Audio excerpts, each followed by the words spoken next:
अस्सलाम वालेकुम नाजरीन। आजकल पाकिस्तान क्रिकेट टीम के हवाले से जो $1 मिलियन सवाल है, वो सवाल ये है कि पाकिस्तान का नया कप्तान कौन होगा। आखिर इस सवाल की जरूरत क्या पड़ी है, क्योंकि इस वक्त पाकिस्तान क्रिकेट टीम के जो व्हाइट बॉल फॉर्मेट के कैप्टन है वो शाहीन शाह अफरीदी हैं। मगर बार बार ये सवाल किया जा रहा है, जहां पर भी पीसीबी के हुकाम मिलते हैं, कोई खिलाड़ी मिलता है, सवाल एक ही होता है कि पाकिस्तान का नया कैप्टन कौन होगा।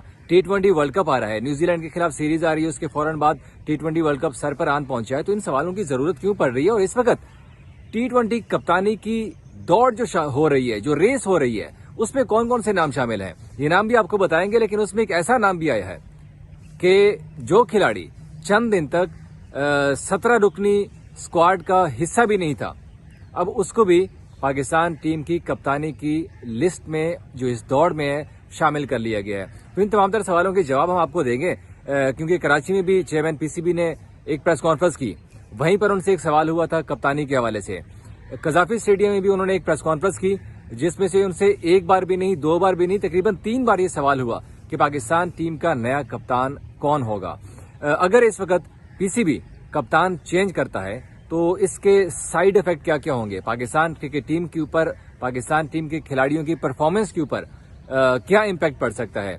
और शाहीन शाह अफरीदी को अगर हटाया भी जा रहा है तो इस हटाने के पीछे कहानी क्या है, आखिर ऐसी क्या वजह बनी है कि शाहीन शाह अफरीदी, जिनको सिर्फ एक सीरीज दी गई है, न्यूजीलैंड के खिलाफ सीरीज में शाहीन शाह अफरीदी ने कप्तानी की है, उनको अब कप्तानी से हटाने की बातें शुरू की जा चुकी हैं। तो इन कप्तानी के हवाले से जब चेयरमैन ने प्रेस कॉन्फ्रेंस की कजाफी स्टेडियम में, उनके चेयरमैन साहब कप्तान के हवाले से आजकल सोशल मीडिया के ऊपर भी सवाल उठ रहे हैं, पीसीबी वाले भी, खिलाड़ी भी इवन खुद से सवाल कर रहे हैं, इधर उधर साफियों से पूछ रहे हैं कि कप्तान कौन रहेगा, क्या शाहीन शाह अफरीदी बदस्तूर पाकिस्तान क्रिकेट टीम के कप्तान रहेंगे, क्योंकि आगे T20 वर्ल्ड कप आ रहा है और इसी वजह से इस सवाल की अहमियत और भी ज्यादा बढ़ जाती है। शाहीन शाह अफरीदी के जब कप्तान बनाए गए थे, तब कुछ लोगों की तरफ से ये तनकीद सामने आई थी कि शाहिद अफरीदी की वजह से शाहीन शाह अफरीदी को कप्तानी दी गई है, शाहिद अफरीदी ने उनके लिए लॉबिंग की है। मगर अफरीदी ने इस बात को डिनाई किया था कि उन्होंने शाहीन शाह अफरीदी का नाम तजवीज नहीं किया था कप्तानी के लिए, बल्कि वो तो खुद चाहते थे कि शाहीन कप्तान नहीं बने। कहा कि कप्तान को, नए कप्तान को बनाने या शाहीन को बरकरार रखने के हवाले से जो फैसला है वो सिलेक्शन कमेटी करेगी। अब सिलेक्शन कमेटी उन्होंने नई बनाई है, अब्दुल रज़ाक भी है, हारिस अपना मोहम्मद यूसुफ भी हैं, असद शफीक, वहाब रियाज, फिर कप्तान, फिर कोच, फिर एक डाटा एनालिस्ट भी। तो ये तमाम तरह एक सिलेक्शन कमेटी बनी है। लेकिन जो उन्होंने जवाब दिया, या जो अभी तक खबरें हमारे पास ऐसी आई हैं, वो ये है कि कप्तान को हटाया जा रहा है। अब कप्तानी की रेस में 3 नाम शामिल हो चुके हैं। शाहीन शाह अफरीदी को आप निकाल दीजिए यहां से, क्योंकि शाहीन शाह अफरीदी इस वक्त पाकिस्तान के T20 के कैप्टन हैं, उनको तो हटाने की बात हो रही है, तो वो तो रेस से निकल गए। अब 3 नाम बड़े हैं। पहला नाम तो सबके जहन में आता है कि बाबर आजम का, क्योंकि बाबर आजम ने एक लंबे टेन्योर तक पाकिस्तान की कैप्टनसी की है। अब किस वजह से उनको हटाया गया था ये भी आप जानते हैं, ज़का अशरफ के दौर में जब मामलात थोड़े से बिगड़ गए थे। फिर उसके साथ साथ मुल्तान सुल्तान्स के कैप्टन, PSL में बड़ी अच्छी कप्तानी की है मोहम्मद रिजवान, और मोहम्मद रिजवान ने डोमेस्टिक में भी कप्तानी कर चुके हैं। टीम में भी बड़ी अच्छी उनकी, वो कहते हैं ना कि ताल्लुकात खिलाड़ियों के साथ जो होते हैं, वो भी रिजवान के बड़े अच्छे हैं सारे खिलाड़ियों के साथ। बहुत सारे खिलाड़ी चाहते भी हैं कि अगर कप्तान को बनाना भी है तो मोहम्मद रिजवान को बनाया जाए।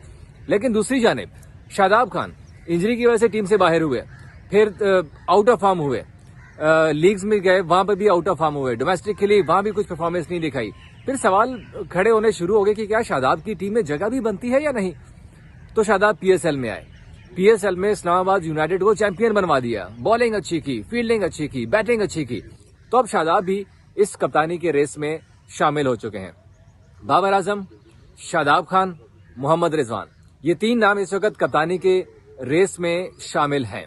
लेकिन जो सबसे हॉट फेवरेट जैसे मैं कहूंगा, वो नाम है मोहम्मद रिजवान का। ये तो हमने कहा कि रिजवान ही, अगर शाहीन को आप लोगों ने हटाना भी है तो रिजवान ही सूटेबल ऑप्शन बचते हैं, क्योंकि बाबर आजम ने खुद भी कह दिया था कि अब वो कैप्टनसी नहीं करेंगे। उन्होंने भी कहा, रिजवान, जब हमने उनको नाम लिया कि मोहम्मद रिजवान को होना चाहिए, तो उन्होंने रिजवान के नाम को सेकंड किया। आज भी जब चेयरमैन से सवाल हुआ, जब कजाफी स्टेडियम में उन्होंने प्रेस कॉन्फ्रेंस की थी, वहां पर जब सवाल हुआ तो उन्होंने कहा था कि कप्तान का जो फैसला है वो सिलेक्शन कमेटी इस कैंप के बाद करेगी, और कप्तान जिसको बनाया भी जाएगा उसके लिए कुछ नया क्राइटेरिया रखा है। तो इससे ये भी अज्यूम होता है कि अब शाहीन शाह अफरीदी की कप्तानी जो हटाने का फैसला है वो तकरीबन हो चुका हुआ है। अब पाकिस्तान की टीम का नया कैप्टन बनेगा T20 फॉर्मेट का और ODI फॉर्मेट का, होगा क्योंकि ओडीआई के मैचेस अभी नहीं है, लेकिन T20 के मैचेस होने जा रहे हैं। न्यूजीलैंड की सीरीज है, फिर आयरलैंड, फिर इंग्लैंड के खिलाफ सीरीज और T20 वर्ल्ड कप है, सबसे इंपॉर्टेंट जो है। तो इसीलिए मोहम्मद रिजवान इस वक्त रेस में सबसे आगे हैं। उसके बाद सेकंड नंबर पे शादाब खान हम कह सकते हैं, क्योंकि शादाब खान इस्लामाबाद यूनाइटेड को चैंपियन बनवा चुके हैं और चेयरमैन साहब खुद कह चुके हैं कि जो PSL के टॉप परफॉर्मर हैं उनको हम ज्यादा फोकस करेंगे। देखिए, इस टाइम कप्तान को हटाने का जो साइड इफेक्ट है वो भी बहुत ज्यादा आ सकते हैं। उसकी रीजन ये है कि शाहिन शाह अफरीदी क्योंकि लीड कर रहे थे लाहौर कलंदर्स को, नो डाउट उनकी परफॉर्मेंस अच्छी नहीं थी, लेकिन पाकिस्तान टीम का कैंप लगने जा रहा है और उस कैंप में 26 से 27 खिलाड़ी शामिल हैं। तो इन तमाम तर खिलाड़ी एक ऐसे कैंप में जा रहे हैं जब उनको पता ही नहीं है कि उनका कप्तान कौन है, उनका लीडर कौन है। अब शाहिन शाह अफरीदी खुद भी चेयरमैन से सवाल कर चुके हैं, जो हमारे जराये ने कंफर्म किया था एक बार। तो इस वक्त इस सिचुएशन में अगर आप कप्तान को चेंज करते हैं सिर्फ एक सीरीज की परफॉर्मेंस की बेस के ऊपर, तो क्या आप रिजवान को अगर सपोज बनाते हैं कप्तान, तो न्यूजीलैंड के खिलाफ सीरीज में अगर परफॉर्मेंस अच्छी नहीं आती टीम को, तो क्या आप उसको भी चेंज करेंगे? क्या इंग्लैंड के खिलाफ सीरीज में जब परफॉर्मेंस नहीं थी तो कप्तान को फिर आप चेंज करेंगे?